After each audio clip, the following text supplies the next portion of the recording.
Comme vous pouvez le voir, l'étanchéité de la mare n'est pas naturelle, c'est une bâche EPDM. Alors j'ai essayé l'étanchéification naturellement. J'avais laissé les canards fouiller dans le fond de la mare quand elle était plus petite.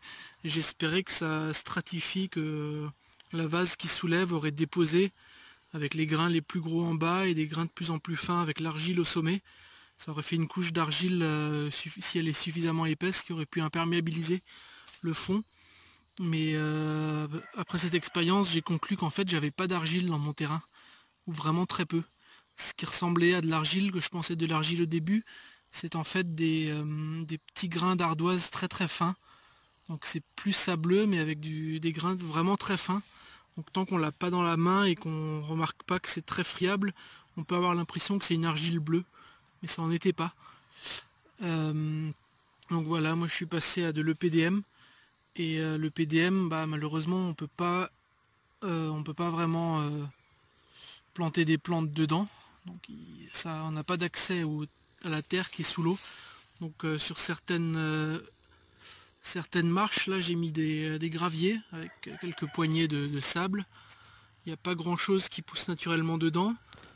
Et après j'ai rajouté des plantes qui sont dans des petits paniers, avec des paniers en plastique avec parfois des toiles de jute, ou d'autres manières de garder la terre dans les paniers. Et récemment j'ai rajouté, on va pas le voir parce que l'eau est un tout petit peu trouble, mais j'ai rajouté le nénuphar qui lui est dans un gros bac les espèces de bacs en plastique qui servent à faire du mortier et du ciment sur les chantiers. Et là-bas j'ai encore un panier avec une plante aquatique dedans. Mais il faut savoir que les plantes aquatiques ici ne sont pas absolument vitales. C'est vraiment juste pour le côté décoratif que je les ai mises. Alors oui, elles vont un petit peu aérer l'eau, oxygéner l'eau, et puis c'est joli, puis ça attire un tout petit peu plus de biodiversité. Mais avant même d'avoir mis les plantes, j'avais déjà les libellules, j'avais déjà les grenouilles, j'avais déjà tous les petits insectes qui flottent sous l'eau. Donc la biodiversité n'a pas forcément besoin des plantes. Les plantes, c'est joli, on les rajoute, c'est bien, mais voilà, c'est pas essentiel.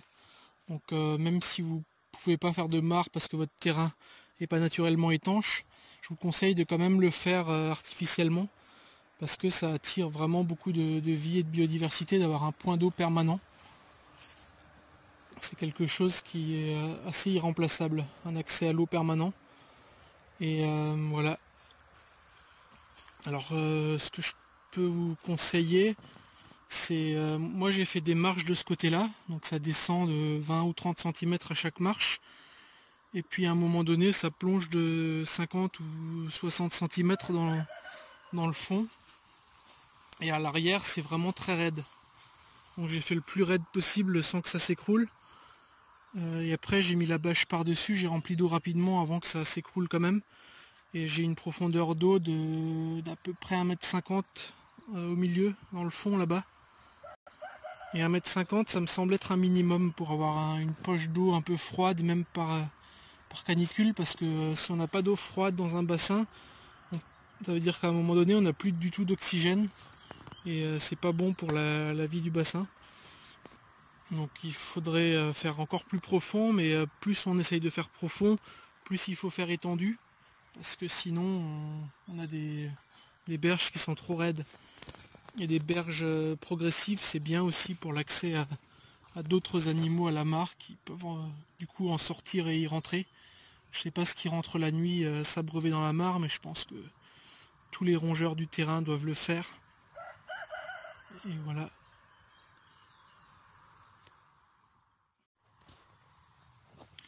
Ça c'est une plante aquatique oxygénante. Ça peut être sous l'eau ou au-dessus de l'eau.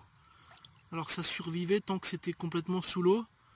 Et là maintenant que des tiges ont réussi à sortir, j'ai l'impression que les parties qui sont sous l'eau sont en train de mourir. Donc ça doit en fait à un moment donné aimer sortir la tête de l'eau. Mais tant que c'était pas du tout hors de l'eau, c'était très vert sous le niveau de l'eau. Et il y en a une autre ici qui fait à peu près la même chose. On m'avait bien prévenu que c'était assez facile pour une plante d'être d'abord aquatique et de sortir ensuite, alors que l'inverse n'aurait pas été vrai si je l'avais mis alors qu'il n'y avait pas assez d'eau, qu'elle avait commencé à faire des belles tiges vertes comme ça et qu'après le niveau de l'eau était monté, les tiges vertes auraient probablement pourri. Donc voilà, faut pas trop que le niveau d'eau varie pour ce type de plante. Ça c'est le nénuphar. C'est la première fois qu'il me fait une fleur là, ça date d'hier. Et vous voyez les trous dans la feuille de nénuphar, ça c'est encore des signes de la tempête de grêle qu'on a eu récemment. Mais il pousse bien, je suis très content de ce nénuphar là, il est très joli. Je vous ai déjà parlé des laitues d'eau. C'est les plantes qui se multiplient très vite quand il fait très chaud et qui permettent à un moment donné d'extraire l'excès d'azote de la flotte en les récoltant. Il ne faut pas les laisser couvrir toute la surface, il faut toujours qu'il y ait de la lumière qui accède à l'eau. Sinon tout ce qui est en dessous va crever évidemment. Ça c'est une plante fleurie dont je ne me rappelle plus le nom. Et ici une menthe aquatique et une iris d'eau. Donc ces deux-là sont des plantes qui peuvent être au-dessus du niveau de l'eau sans problème. Mais si le niveau d'eau descend sous la première marche, il faut que je descende les paniers. Ça arrive pas souvent. Disons qu'il ne faut pas que la terre se dessèche complètement. Donc s'ils sont posés sur du sec, au bout d'un jour ou deux, ils vont commencer à se dessécher aussi.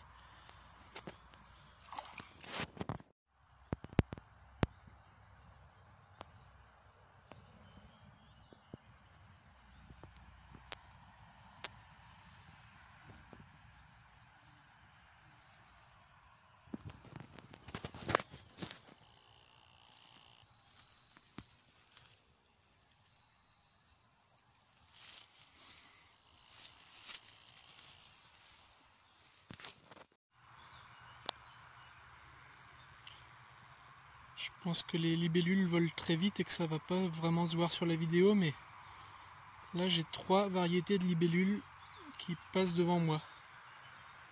Il y en a une rouge, des petites bleues et une grosse bleue.